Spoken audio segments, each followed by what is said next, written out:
आज एक कहानी सुनाती हूँ। एक बरगद का विशाल पेड़ था, उस पर बाज ने घोंसला बनाया था, उसमें अंडे उसने दिए थे। नीचे किसान अपनी मुर्गियों का दरबा बनाया था और मुर्गियाँ उसमें थी, मुर्गियों ने अंडे दिए थे। मुर्गियाँ उस पर बैठी थी जिससे उसमें से चूजे निकले। एक दिन अचानक बाज का एक अंडा उस मुर्गियों के अंडे के बीच आकर गिर गया। मुर्गियाँ उसके ऊपर बैठी, एक मुर्गी बैठी और उसमें से बाज का बच्चा निकला मुर्गियों के बच्चों के साथ। अब वो बाज का बच्चा अलग तो था लेकिन वहीं पलने वलने लगा। जैसे मुर्गियाँ छोटी उड़ान भरती हैं, चूँ चूँ करती रहती हैं, मुर्गियों के चूजे करते हैं, वैसे ही बाज का बच्चा भी करने लगा।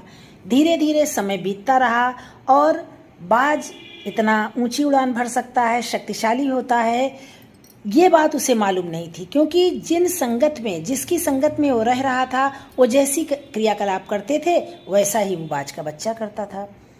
एक दिन उसी पेड़ पर एक बूढ़ा बाज आके बैठा।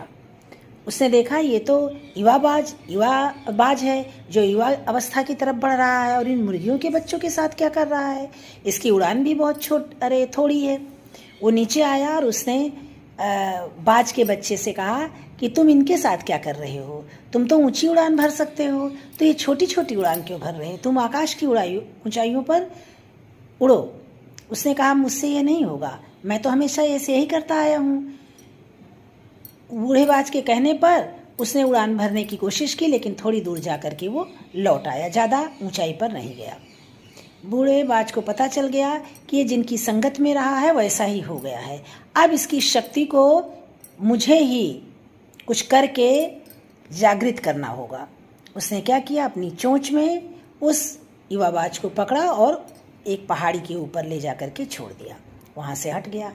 अब वो क्या करे, यहाँ से उसे अगर नहीं उड़ेगा तो गिर जाएगा। एक तरफ खाई थी, एक तरफ नदी थी।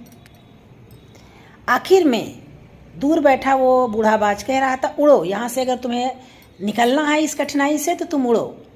और आखिरकार उस युवा बाज ने उड़ान भरी और आकाश की ऊंचाइयों पर पहुंच गया। फिर धरती पर आया, फिर आकाश की ऊंचाइयों पर पहुंच गया। इस कहानी को सुनाने का तात्पर्य यही था कि मनुष्य भी ऐसा ही है। वो अपनी शक्ति को नहीं पहचानता, अपनी क्षमता को नहीं पहचानता है।